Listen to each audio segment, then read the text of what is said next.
करवा के मेरे पति को वहां आने पे मारने की धमकियां देता था, गोलियों से मारने की धमकियां देता था और मुझ पे उल्टा केस करने की धमकियां देता था, जिस चीज को आज ये साबित भी कर रहे हैं। ये तो इतना कुछ होने के बाद भी उन लोगों के पीछे पड़े हुए हैं बिल्कुल कि नहीं वो लोग यहाँ पे आएंगे। इन्हें ये लगता है कि किसी के थ्रू भी हमें एक थोड़ा सा पॉइंट मिल जाए तो हम उसी पे बात बढ़ा दें।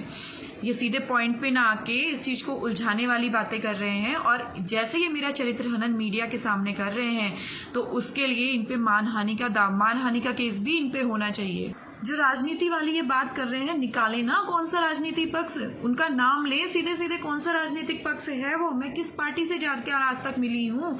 अब ये चाह रहे हैं कि आपसे लड़ने के लिए मुझे किसी की जरूरत भी ना होती, तो ये आप लोग सब समझ रहे होंगे कि इनकी बहुत बड़ी गलतफहमी है। मेरे को अगर इतने बड़े इंसान से लड़ना है तो मुझे किसी ना किसी का सहारा भी लेना पड़ेगा। मैं तो मजबूर थी, लाचार थी, आज तक कुछ नहीं बोल पाई और शायद सारी जिंदगी उत्पीड़न सहते सहते ही अपनी जिंदगी खत्म कर देती।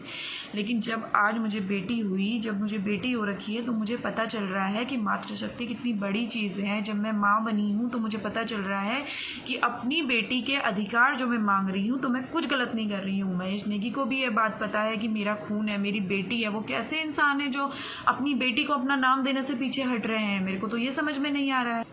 मेरे चरित्र के बारे में तो उन्होंने बहुत ईजिली बोल दिया और अपना बैकग्राउंड उन्होंने नहीं देखा।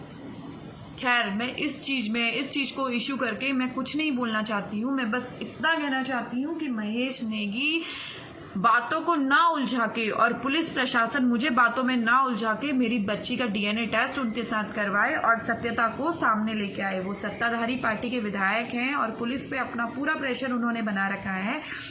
जब मेरे पति ने मेरे बच्चे का डीएनए टेस्ट करवाया तो मैं तो उनका ये सम्मान करती हूँ कि उन्होंने मुझे और मेरी बच्ची को कोई नुकसान नहीं पहुंचाया। मुझे यहाँ तक मैं सही सलामत आई और अगर अब मैं अपने बच्चे का अधिकार उनसे मांग रही हूँ, उसके पिता से उसका अधिकार मांग रही हूँ, तो मैं क्या गलती कर रही हूँ इसमें नार्को टेस्ट कहाँ से बीच में आ गया? नार्को टेस्ट की इसमें बात कहाँ से बीच में आ गई? इस चीज को तो विधायक को निष्कासित करके पार्टी को भी मेरा साथ देना चाहिए, क्योंकि ये बात बिल्कुल सत्य है। सत्यता सामने आने में पार्टी क्यों घबरा रही है उनकी, क्यों उनको इतने मौके दे रही है, क्यों बीजेपी अपने पार्टी के विधायकों को इतने मौके दे रही है कि वो बार बार स्त्रियों का चरित्र हनन करे, उनके साथ रेप करे। रेप का मुकदमा इन पे लगा के अरेस्टिंग इनकी होनी चाहिए। जो इस तरह से मुझे ये बोल रहे हैं, मुझे लोगों के द्वारा धमकाया जा रहा है कि आपकी गिरफ्तारी होगी, बच्चे को आपसे अलग कर दिया जाएगा।